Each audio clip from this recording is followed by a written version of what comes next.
يا اللي بتسمعني دلوقتي، وقف أي حاجة بتعملها وفكر كويس قبل ما تكمل. اللي هقوله لك ده مش مجرد قصة من نسج الخيال، ده سر من أسرار حارة مصرية، سر اتدفن تحت التراب والكتمان سنين طويلة. كل واحد في الحارة يعرف إن في بيوت معينة، بيوت ما تدخلهاش إلا لو كنت مضطر، وفي أسرار هتفضل أسرار عشان الناس تعيش في أمان.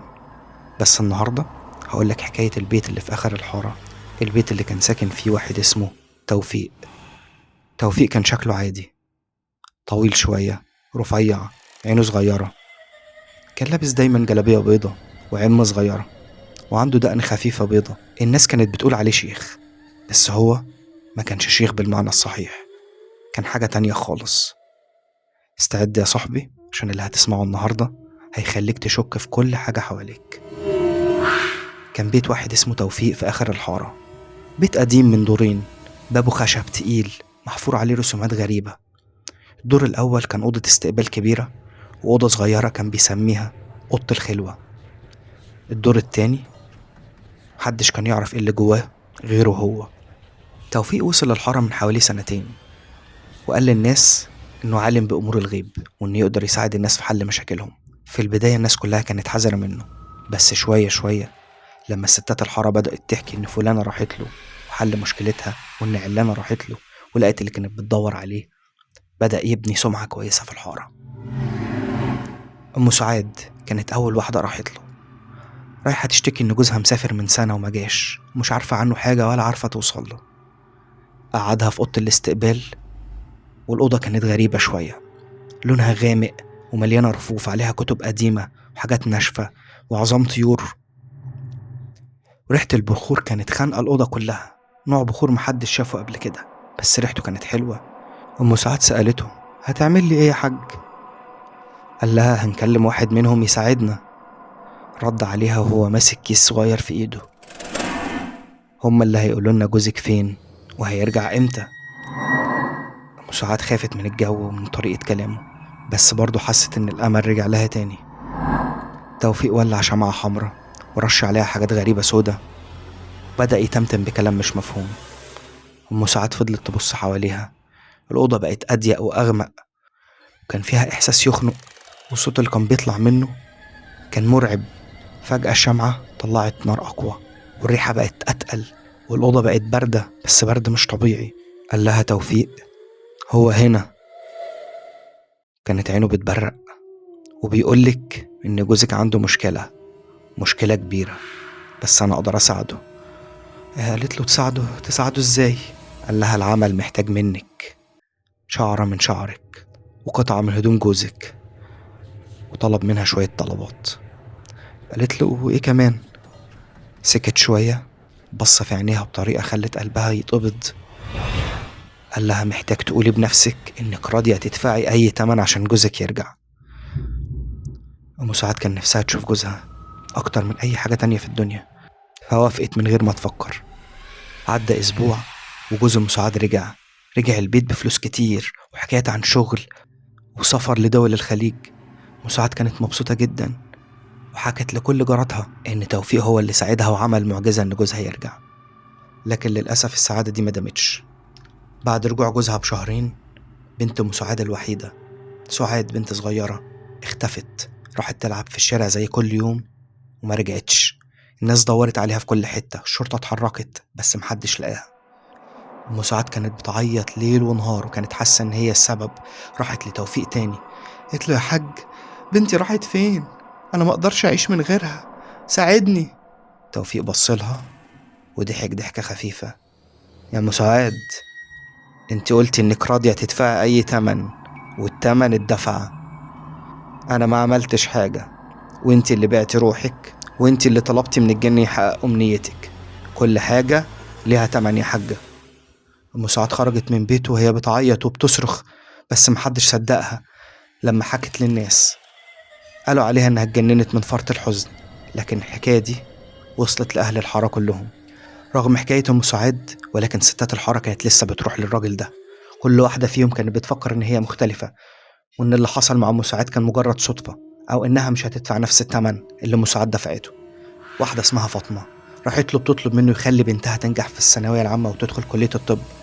فاطمة كان عندها حلم إن بنتها تبقى دكتورة، ولما شافت درجات بنتها نازلة قررت تروح تطلب منه المساعدة.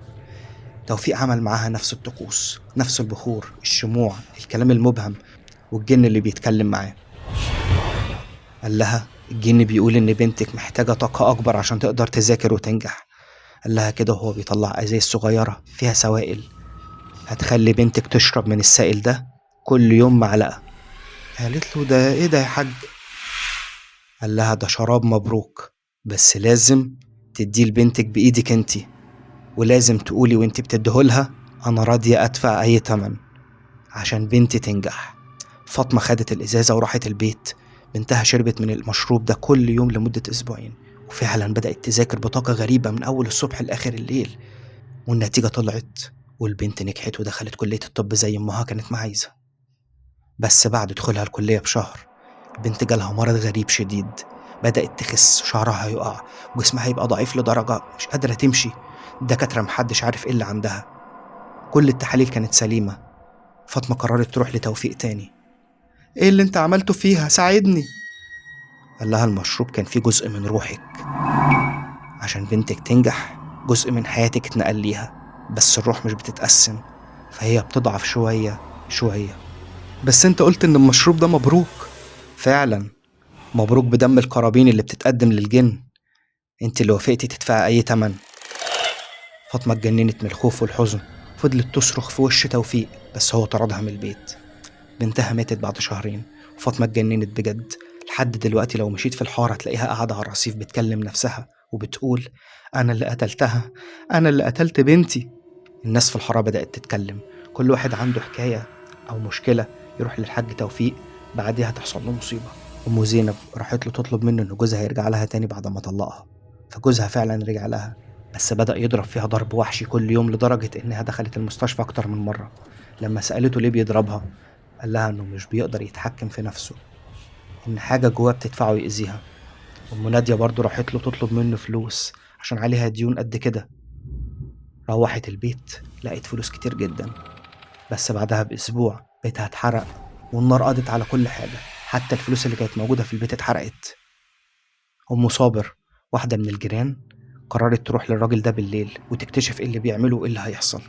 شافت حاجات خلتها تجري وهي بتصرخ. شافت توفيق واقف في أوضة الاستقبال لوحده، بس كان في حاجة حواليه كده زي أشباح، أشباح سودا بعيون حمرا، كأنهم بيتكلموا معاه بصوت زي صوت فحيح التعابين كده، صوت مش مفهوم. سمعت صوت واحد بيقول له كام واحدة يا سيدي؟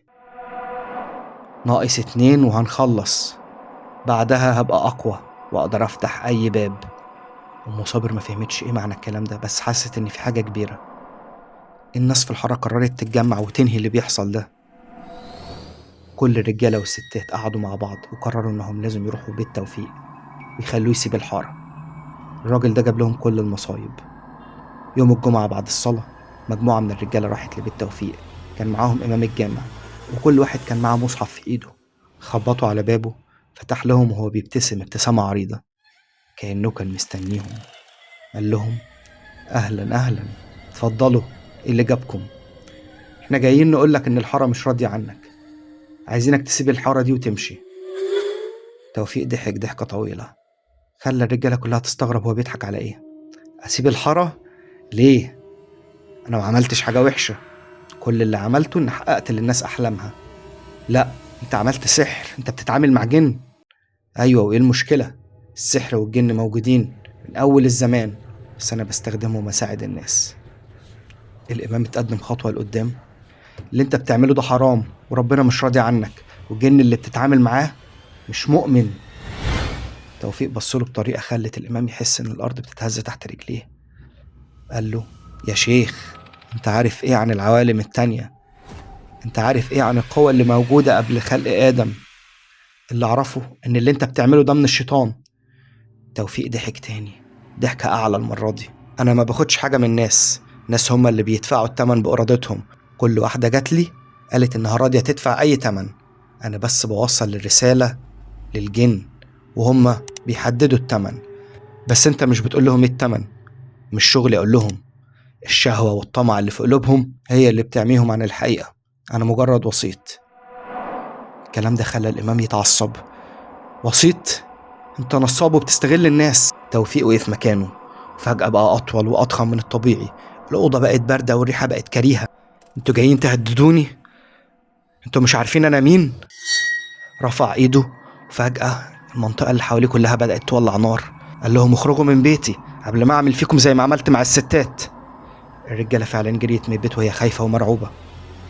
الإمام كان آخر واحد يخرج، ولما وصل للباب سمع توفيق بيقول له: قول للحارة بكرة الفجر هفتح آخر باب، وبعدها مش هبقى محتاج أروح لحد، كله هيجيلي. الرجالة رجعوا للحارة وحكوا للناس اللي حصل. الخوف كان مالي قلوب كل الناس، ومحدش عارف هو بيعمل إيه. بعض الناس بلغت الشرطة، وباقي الناس قالوا لازم نهرب من الحارة دي. الإمام جمع الناس في المسجد وطلب منهم إنهم يقضوا الليلة دي كلها يقرأوا قرآن عشان ربنا يحميهم ويبعد عنهم الشر اللي جاي من الراجل ده. بس بالليل ابتدت حاجات غريبة تحصل في الحارة. كلاب بدأت تعوي بطريقة رهيبة، والقطط تجري في الشوارع وهي مرعوبة، والجو كان بارد برد مش طبيعي رغم إن كنا في الصيف. وفي بيت توفيق كان بيطلع ضوء أحمر قوي جدا، وأصوات غريبة، طبول، ترانيم بلغة مش مفهومة، وصرخات. حوالي الساعة 12 بالليل كل الناس في الحارة سمعت صوت توفيق عالي جدا عمال يقول: بكرة الفجر هبقى أقوى، كل اللي أنا محتاجه خدته. الصوت ده خلى كل الأطفال يصحوا من النوم ويعيطوا، والكبار بدأوا يقرأوا قرآن بصوت عالي. وبعدين فجأة سكوت تام حصل في المنطقة، مفيش أي أصوات، مفيش ضوء، حتى صوت الكلاب والقطط راح نهائي. في الفجر والناس لسه قاعدة في المسجد شموا ريحة دخان جاية من الشبابيك، وناس عمالة تصرخ: حريق حريق. كل الناس خرجت من المسجد تجري. النار كانت طالعة من بيت توفيق، نار حمراء على بنفسجي ألوان ما شافهاش قبل كده. والغريب إن النار ما كانتش بتوصل لأي بيت تاني، كانت محصورة في بيته هو بس. كان هو واقف وسط النار، وعمالين يسمعوا صرخاته، صرخة طويلة ومرعبة، أقوى صرخة ممكن إنسان يصرخها في حياته. وبعد كده سكوت تام. النار فضلت مشتعلة لحد الظهر، وبعدين طفت لوحدها. لما النار اتطفت تماما الناس قررت تدخل تشوف ايه اللي حصل. أول حاجة لاحظوها إن البيت من بره سليم تماما، الحيطان ما فيهاش أي أثر للنار، الشبابيك سليمة، حتى باب الخشب ما تأثرش بأي حاجة. دخلوا جوه لقى حاجة مش معقولة، كل حاجة في البيت سليمة، الأوض نظيفة، العفش في مكانه، الكتب على الرفوف، حتى الأزاز الصغيرة كانت في مكانها، ما عدا أوضة واحدة بس، أوضة الخلوة اللي كان هو فيها وكان بيستعملها في أعماله. لما دخلوها لقوا مشهد مرعب. توفيق كان ميت على سريره، بس مش ميت موت عادي، كان متفحم، اتحرق من جوه لبره، بس السرير اللي تحتيه كان سليم.